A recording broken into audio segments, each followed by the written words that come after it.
ഗിറ്റാറായാലും എല്ലാം യുവാക്കളുടെ ഒരു ശക്തമായ ടീം അവരൊന്നും ഒരിക്കലും നമ്മുടെ ഡിയോമായിരുന്നു പ്രവർത്തിച്ചു. സാറ് അതിന്റെ പിന്നിൽ അവർ വലിയ ശക്തമായ ചാലകശക്തിയായിരുന്നു ഡിയോസാർ എന്ന് പറയുന്നതിൽ സംശയമൊന്നുമില്ല. ഒരാഴ്ചക്കകത്ത് തന്നെ ഈ വടശ്ശേരിക്കരുടെ മുക്കുമൂലയും എല്ലാം കണ്ടു എന്നാണ് ഞാൻ മനസ്സിലാക്കുന്നത്.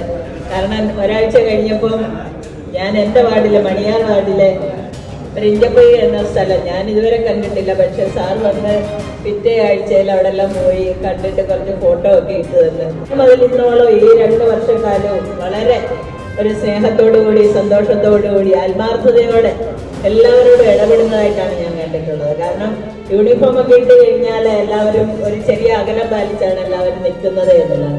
അതിൽ നിന്ന് വ്യത്യസ്തനായ ഒരു ഉദ്യോഗസ്ഥനെയാണ് ഞാൻ രതീഷിൽ കണ്ടത് എന്നുള്ളതാണ് ഇവിടെ പറയാനുള്ളത്. ഇപ്പോൾ എല്ലാവരോടും തന്നെ പൊതുജനങ്ങളോടായാലും മറ്റുള്ളവരോടായാലും എല്ലാവരോടും വളരെ സൗഹാർദ്ദപരമായിട്ട് എന്ത് കാര്യത്തിന് എപ്പോഴും കോണ്ടാക്ട് ചെയ്യാവുന്ന ഒരാളാണ് രതീഷ് സാറ്.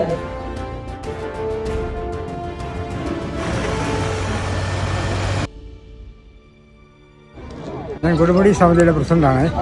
ഞാൻ പല കാര്യങ്ങൾക്കും സാറിൻ്റെ അടുത്ത് വന്നിട്ട് സാറ് എനിക്കും പിന്നെ ഞാൻ വരുന്ന കാര്യങ്ങൾക്കും ഗുണകരമായ രീതിയിലുള്ള നടപടിയാണ് സാറിൻ്റെ ഭാഗത്തു നിന്നുണ്ടായിരിക്കുന്നത്.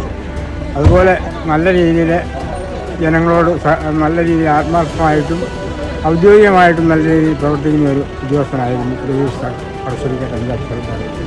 അതിന് ആത്മാർത്ഥമായിട്ട് പുള്ളിയോട് നന്ദിയുണ്ട്. എല്ലാ രീതിയിലും എൻ്റെ ഭരണകാലം വരെ എനിക്ക് അതിൻ്റെ ഒരു എൻ്റെ അനുഭവം അതുകൊണ്ട് എനിക്ക് പുള്ളിയോട് ആത്മാർത്ഥമായിട്ടുള്ളൊരു നന്ദി ഉണ്ടെന്ന് ഞാൻ അറിയിക്കുകയാണ്. ഇത്രയും എനിക്ക് പറയാനുള്ളൂ. നല്ല സ്വഭാവം നല്ലൊരു സാറായിരുന്നു. ഞങ്ങൾക്ക് ഇഷ്ടപ്പെട്ട ഒരു സാറായിരുന്നു. ഇനിയും പോയിട്ട് അധികം താമസിക്കാതെ തിരിച്ചിവിടെ തന്നെ വരണമെന്നാണ് ഞങ്ങളുടെ ഒരു ആഗ്രഹം കേട്ടോ. എല്ലാവരുടെയും ആഗ്രഹം ഇവിടെ തന്നെ വരണം. ഇവിടെ തന്നെ സാറ് തിരിച്ച് ഇവിടെ തന്നെ വരണമെന്ന് അവരുടെ അടുത്ത ഘട്ടം 3ാമത്തെ റൗണ്ട് വരും. ഇതിപ്പോ 2ാം ഘട്ടമാണ്.